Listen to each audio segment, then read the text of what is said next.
I was reflecting on, and especially these couple of stories I'm about to present to you, and I realized there are so many things I'm grateful for sure.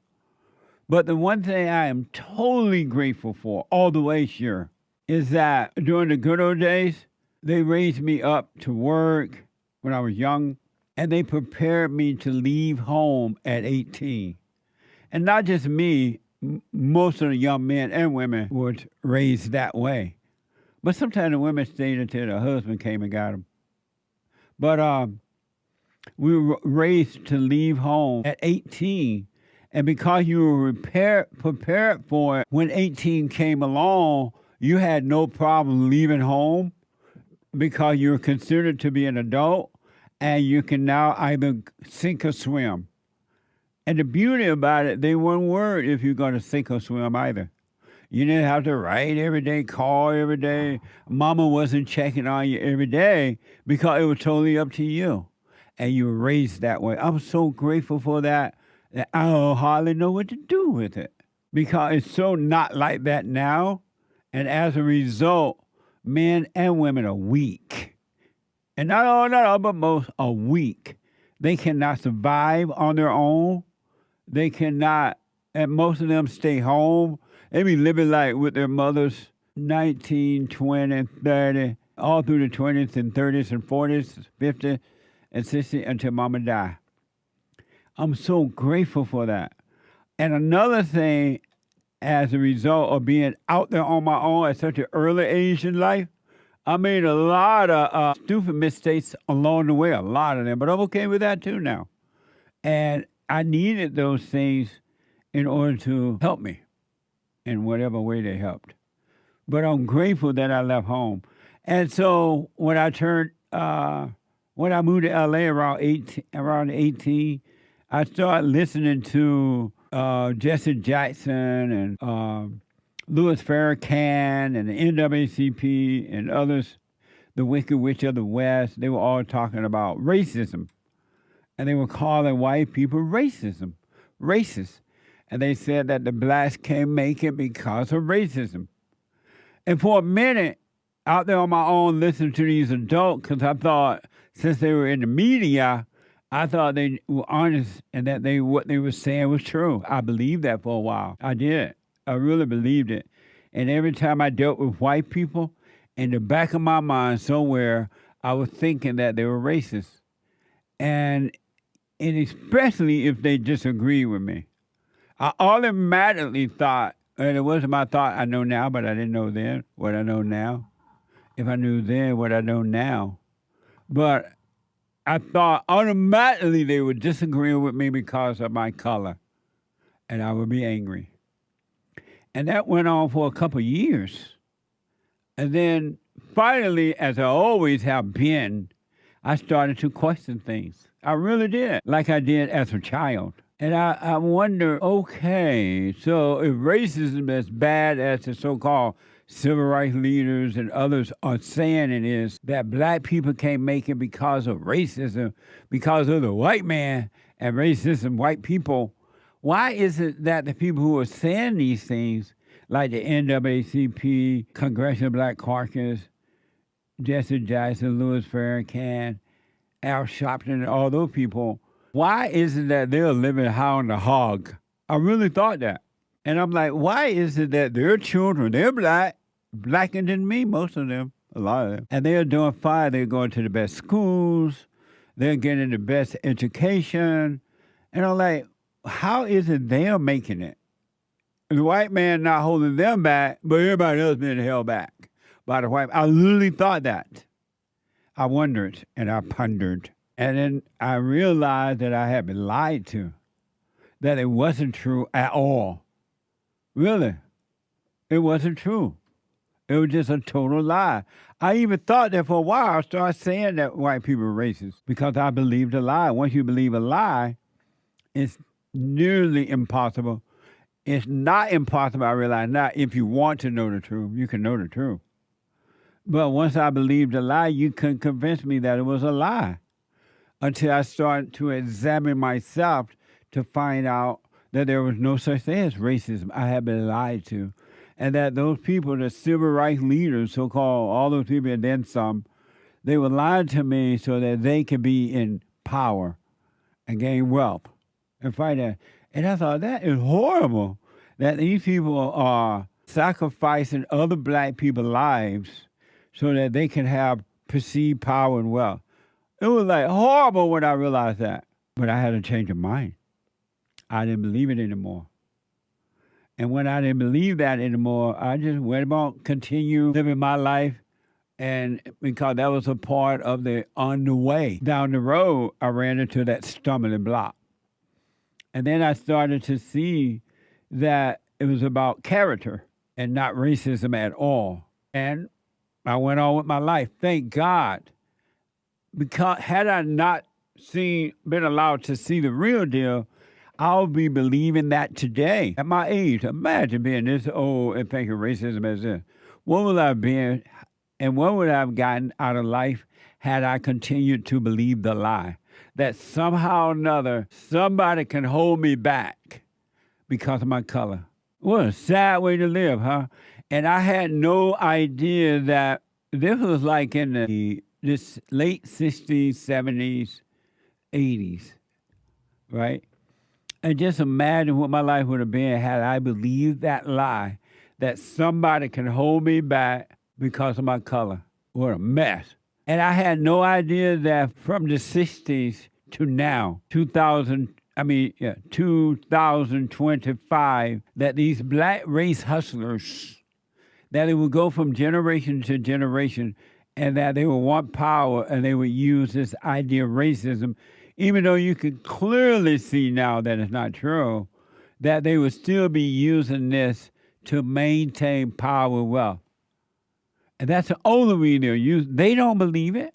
Really, they do not believe it. But they say it because it keeps other black people unaware, black people under control, so that they can become what they think are important people, the leaders, the examples. And there are some black people who believe it because they want to examine to see the truth. But I had no idea that in 2025, this was back in the 60s, late 60s, early 70s, I didn't know they'll be pushing it harder in 2025 than they did back then. It has nothing changed. Even though white people have given up everything, they have given up their schools, their communities, their businesses, their children. They gave up the white woman. The white woman all messed up now. White people have given up courage for fear. And even more, back in 2025, the blacks are crying racism more so now than they ever have done. And they blame racism on everything. Not all, but more. They're such a failure and loser in life. They're even blaming racism on diseases. Think about that. They got cancer because of racism. They're stressed. They have diabetes because of racism. Think about that. Who would even say something like that with a smile? But the blacks is so bad. White people thought, okay, well, we give the blacks everything they ask for. At some point, they're going to know that, okay, it doesn't exist anymore. White people have even given up their country, America. And white people thought at some point, black people are going to know, we're not against y'all, we'll give you everything. We've spoiled you, and you only gotten worse. And now the blacks are even blame their fat on racism. Know how everybody fat? They're blaming racism for everything. It's almost sad if I was into emotions. It would be sad if I was into emotions. They do it with no shame. Blacks are now blaming, this is from Fox News, if you doubt me. Blacks are now blaming racism on everything, disease and everything. They got diabetes because of racism. Former Representative JAMAAL BOWMAN, my bad, he black. BOWMAN, from a Democrat out of New York, he black. He claimed that black people face higher rates of chronic diseases like cancer and diabetes due to the stress of being called the N-word every day. During an appearance on CNN News Nights on Wednesday. Watch this from CNN. These were two Democratic elected officials in Minnesota who were killed. The Tree of Life synagogue shooting, killed. Christchurch, New Zealand, slaughtered. AME Church in South Carolina. On and on and on. Catholic, this is America. Catholic pro-life ministries bombed. We are not dealing Catholic with America's original sin and its disease of hate and racism towards black and brown people and sexism towards women and anti-LGBTQ sentiment. We are not dealing with that. Your colleagues in the Republican Party do not hold each other accountable when it comes to the racism that comes from the party on a consistent basis. Congressman, I mean, where are you on? You can't be calm about this. I'm a black man in America. The reason why heart disease. I'm white. I can't comment. Listen to what I'm saying. The reason why heart disease and cancer and obesity and diabetes are bigger in the black community is because of the stress we carry from having to deal with being called the N-word directly or indirectly every day. If your colleagues would listen and try to learn and engage and grow and stop being so hateful, we could have a better country. JAMAAL. But unfortunately, we're still here. That is evil. And then that poor white man, okay, I'm not black, so I can't comment on that. I'm so sick of hearing that from white people, I don't know what to do. You can't comment on that, white people. Tell the man he's lying. He's lying. That's a lie. That's a straight up, bald-faced lie. And the white man, oh, I can't comment on that. I'm not black. And then just because black people scream, that doesn't mean you have to shut down. They're screaming so that they can fade you out. They don't want the truth about this to get out. The white man was marking him how?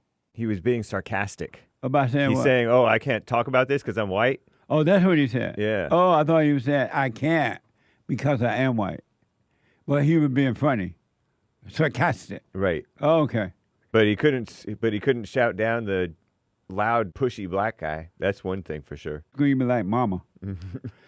Isn't that the same black man that pulled that alarm system thing? Yeah, I forgot about that one. He was accused of pulling the guy you're trying to stop the vote or something? Yeah. Something like that. He opened the emergency door or the fire. According to those He reports. pulled the fire alarm so he could get out the emergency door. Something like that. Something happened. But that's a lie. Listen, how's anyone, and who calls somebody the N-word every day other than blacks calling people that? When the last time you've been called an N-word hake? Yesterday. See, every day. Directly or indirectly. Every day. If you're called a DEI mayor, that may as well be called the N-word. I heard that. Well, man, but that's a lie, folks. And black people, do what you want, but you need to pull away from these people. They're trying to keep you down. This man been a congressman. He's all those CNN, and he's still crying racism. And then trying to act like he's serious about it by being emotional. An emotional person is never serious. An emotional person is lying. And when you're crying, you're lying. What, James? The white guy said to JAMAAL BOWMAN, this is what Anthony on cozy.tv/JLP says. He said, I can't comment that. He said, I can't comment on that because I'm not black. Is that what you were saying? Yeah. I thought that what he said. Right. But you said he said something else. He was sarcastic. That's what he said. That's what that implied. Not that necessarily is sarcastic, but he's saying they were in an argument. Right. And you say I'm black or something, and I say, oh, I can't comment on that because I'm not black. Is that what you're saying? Oh. He's challenging the black guy. Oh, okay. So you were challenging him, not sarcastic. Whatever. Either way, but the point is, he's not saying that I can't comment on that because I'm not black. He's suggesting that JAMAAL was saying that he can't comment on it. Right. Yeah. Okay. Right. I just know white people been saying for years, I'm not black. I can't say I've never been black. What a mess.